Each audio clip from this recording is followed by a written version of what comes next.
지난 11일 광주 신축 아파트 붕괴 사고 현장에서 스프링클러 작업을 하다 실종된 김아무개 56, 씨의 아들 24, 이망연자실한 표정으로 말했다.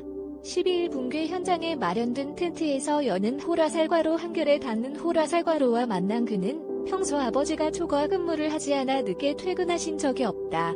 힘들다는 얘기는 다른 가족에게 많이 하셨는데 저한테는 내색을 안 하셔서 잘 몰랐다.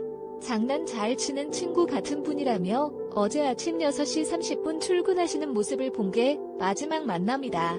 오늘, 내일 중으로라도 아버지가 살아서 나왔으면 좋겠다고 말했다. 텐트에서 만난 스프링클러 설치 작업 중 실종된 또 다른 노동자 56의 처남 아나무개 45 씨는 어제 누나 집으로 경찰 2명이 찾아와 매형과 연락이 되냐고 묻기에 바로 현장으로 달려갔다. 매형과 함께 저녁 식사를 하려고 오리탕을 준비하던 중 사고 소식을 들은 누나가 큰 충격을 받았다고 말했다. 그는 어젯밤 구조대원들이 안전을 이유로 현장에 진입하지 않기에 나라도 들여보내달라고 항의했다. 구조당국이 실종자 가족들에게 구조 상황을 먼저 알려야 하는데 외면에 미칠 것 같은 심정이라며 분노했다. 전날 오후 3시 46분께 붕괴 사고가 발생했을 당시 광주 화정아이파크 아파트 201동 신축 공사 현장에는 사구간으로 나뉘어 배치된 하청 노동자 30여 명이 있었던 것으로 알려졌다. 39층 옥상에서 콘크리트 타설 작업을 하던 중 1에서 2구간 23에서 34층 외벽이 붕괴했고 붕괴 부분 반대편에 있던 높이 145m 타워 크레인, 무게 96톤 추정, 고정물이 떨어져 나갔다.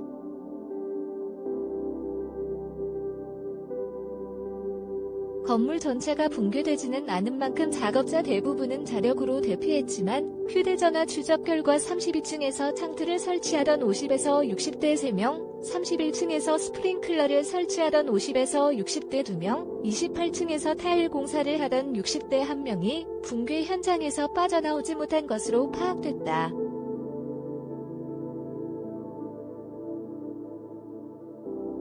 창틀 설치 작업을 하다 실종된 설아무개 씨의 지인이라는 50대 동료 기술자 양아무개 씨는 설 씨와 6개월 전에 만나 함께 일했다. 노동자 대부분 일용직이기 때문에 작업을 마무리하면 헤어졌다가 다른 현장에서 다시 만나곤 한다. 서로 다른 현장에서 일하며 3일 전까지 통화했는데 사고 이후 연락이 두절됐다고 말했다. 그는 평소 홍채인식 시스템으로 출퇴근 기록을 하니 실종자 파악은 어렵지 않았을 것이라고 덧붙였다.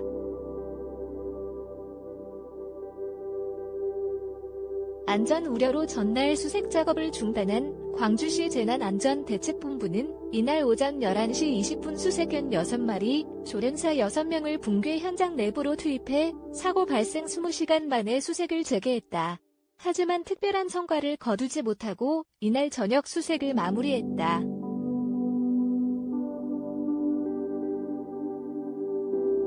문희준 광주 서부 소방서장은 구조견이 붕괴에 매달려 있는 부분 26층에서 28층 사이에서 맴돌아 생존자가 있을 수 있어 구조견 6마리 모두 투입하기도 했다. 하지만 낭떠러지 부분이라 구조대원들이 접근하기는 위험하다. 추가 크레인을 설치하면 수색할 예정이라고 말했다. 광주시 재난안전대책본부는 13일 날이 밝는 대로 다시 수색에 나설 예정이다.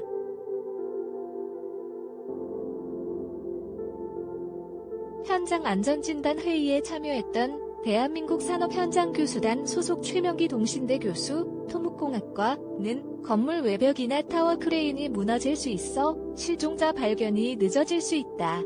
충분한 안전조치가 시급한 상황이라고 말했다.